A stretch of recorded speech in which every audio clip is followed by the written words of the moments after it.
게임 개발자로 성공하고 싶은 은호, 건축사의 꿈을 품고 있는 정원. 두 사람은 우연한 계기로 만나 연인이 됩니다. 서로의 꿈을 응원하며 여느 청춘들처럼 사랑을 키워가죠. 하지만 가난이 가져다준 팍팍한 현실 앞에 두 사람은 점차 지쳐가고 조금씩 균열해 가던 사랑은 마침내 무너지고 맙니다. 이별이 각성제라도 되었을까요? 꿈을 위해 정진한 두 사람은 각각 꿈을 이루게 되고 10년이 지나 우연히 마주한 이들은 밤새워 지나간 사랑을 복귀합니다. 보육원 출신 정원에게 은호는 기댈 곳이 되어준 유일한 사람입니다. 은호는 보란듯이 성공해서 정원의 남자가 되고 싶지만 취업이 뜻대로 되지 않자 예민해지고 짝사랑하던 여자는 짊어져야 할 짐이 되죠. 학비 지원 때문에 어쩔 수 없이 사회복지학과 입학한 정원에게 건축학과로 편입하라고 격려하지만 그 말조차 정원에게 생채기만 낼 뿐입니다. 햇빛이 잘 들지 않은 자취방을 정원이 서글퍼하자 커튼을 활짝 열어젖히며 이 햇빛 너 가지라 하던 은호의 남자다움은 가난에 짓눌리게 되자 정원의 손에서 커튼을 빼앗는 우악스러움으로 변하죠. 가난이 사랑에 얼마나 위기를 가져다 줄 수 있는지 영화는 아프게 그려냅니다. 영화는 관객으로 하여금 그 시절의 나를 돌아보게 합니다. 은호는 먼 발치에서 본 정원을 몰래 스케치하고 그림을 달라는 정원의 요구에 쩔쩔매며 조심스럽게 스케치북을 뜯습니다. 마음 한켠에 첫사랑의 아련함이 남아있는 사내라면 이런 장면에서 입가에 미소를 짓게 되죠. 냉혹한 현실로 인해 점차 옹졸해져가는 은호의 모습은 선풍기를 독차지하는 그의 치사함에서 적나라하게 드러나는데요. 여기서 남성 관객은 과거 자신의 찌질했던 모습을 마주하는 듯한 부끄러움을 느끼게 됩니다. 그 흔한 연애가 성공하기란 얼마나 어려운지, 사랑이란 얼마나 여러 겹으로 이루어져 있는지, 가장 초라했던 그때가 가장 빛나던 때는 아닌지 관객은 자신의 과거를 소환하며 영화에 몰입하게 됩니다. 한편으로는요, 연애가 사치로 여겨지는 소위 N포 세대 젊은이들의 좌절이 영화에 투영된 것으로도 보이는데요. 대학생 시절 은호와 정원이 친구들과 소원을 비는 장면은 유난히 애잔합니다. 서울에 집 한 채 갖기를 소원하는 이들의 모습은 이 시대 청춘들의 자화상을 담아내면서 관객의 공감을 불러일으키죠.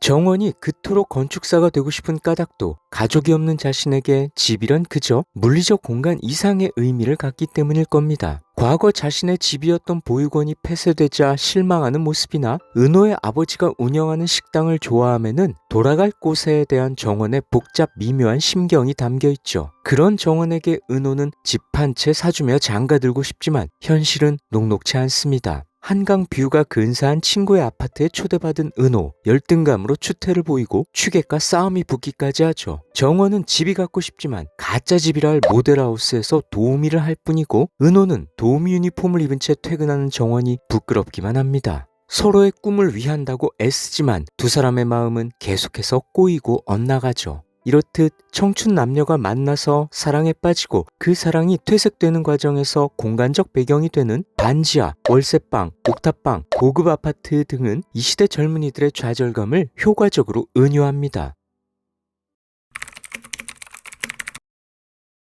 이 영화의 미덕이란 남녀의 이별에 대한 성숙한 태도를 견지한다는 점입니다. 이별 후 10년이 흘러 마주한 두 사람은 끈적한 감정에 사로잡히지 않은 채 과거의 감정을 복귀하며 그때는 진심이었음을 확인할 뿐입니다. 이별을 굳힌 정원이 핸드폰에서 은호의 연락처를 삭제한 후 오열하는 모습이란 두고두고 회자가 될 명장면임이 분명하지만 그때 내 집이 되어줘서 정말 고마웠다며 진심을 토해내는 모습은 더욱 근사합니다. 집을 나간 정원을 미친듯이 쫓아갔지만 정작 그녀 앞에서 뒷걸음질 치는 은호의 모습을 비겁하다 하는 남성들도 서로를 놓친 게 아니라 서로를 놓았다는 은호의 말에는 눈가를 훔치지 않을까요? 현재 시점을 흑백으로 과거 시점을 컬러로 그려내던 영화는 말미에 은호의 편지를 받고 미소 짓는 정원의 모습에서 컬러로 변하게 됩니다. 이는 두 사람의 현재가 더 단단해졌고 생기가 돌아왔음을 암시하는 한편 아픈 사랑이 괴로운 기억이자 상처 많은 아님을 웅변하기도 하죠. 과거 두 사람은 이별이 동력이라도 된 양 각자 포기했던 꿈을 다시 꾸게 되었고 정원의 말처럼 지금은 더 나아진 모습으로 조우하게 되었으니까요. 남녀가 만나고 사랑하고 다투고 헤어지는 것은 일상 다반사에 해당합니다. 지난 후회와 회한을 불러일으킬 수도 있겠지만 그것조차 어쩌면 자기 연민이자 자기애가 아닐까요? 은호와 정원의 이별 이야기가 애상을 넘어 씩씩함을 주고 있음은 이 영화가 여타 청춘 멜로물과 차별되는 지점일 겁니다. 은호가 과거 자신의 잘못을 후회하며 주저앉지 않았듯 성경에는 자신의 과오를 디딤돌 삼아 도약한 이들의 이야기가 많습니다. 남녀 관계에만 한정하더라도 다윗과 삼손은 여자 문제로 큰 과오를 범했지만 뼈아픈 후회에 매몰되지 않고 새로운 출발을 감행하죠. 베드로는 또 어떻고요? 3년간 동고동락하며 모셨던 스승을 위기 상황에서 배신하고는 지독한 자책감에 괴로워했지만 이를 딛고 일어나 위대한 사도로 활약합니다. 기독교인을 핍박하고 스데반을 처형하는 데 앞장섰던 바울은 죄를 깨달은 후 자기 연민에 사로잡혀 있지 않고 로마에서 복음을 전하라는 주님의 명령에 이끌려 힘있게 사명을 이행했습니다. 이 밖에도 후회와 회한에 붙들리지 않은 성경인물이란 다 꼽을 수 없을 정도로 많지요. 초라했던 과거가 현실을 무채색으로 만들려 할 때 애틋하고 애석했던 그때를 총천연색으로 복귀해보는 건 은호와 정원에게만 주어진 특권은 아니겠죠. 고단한 현실이 삶을 지치게 할 때 은호와 정원처럼 자신의 그 시절이 가장 빛났음을 회상하며 힘을 내는 건 결코 사치스러운 감정이 아닐 겁니다.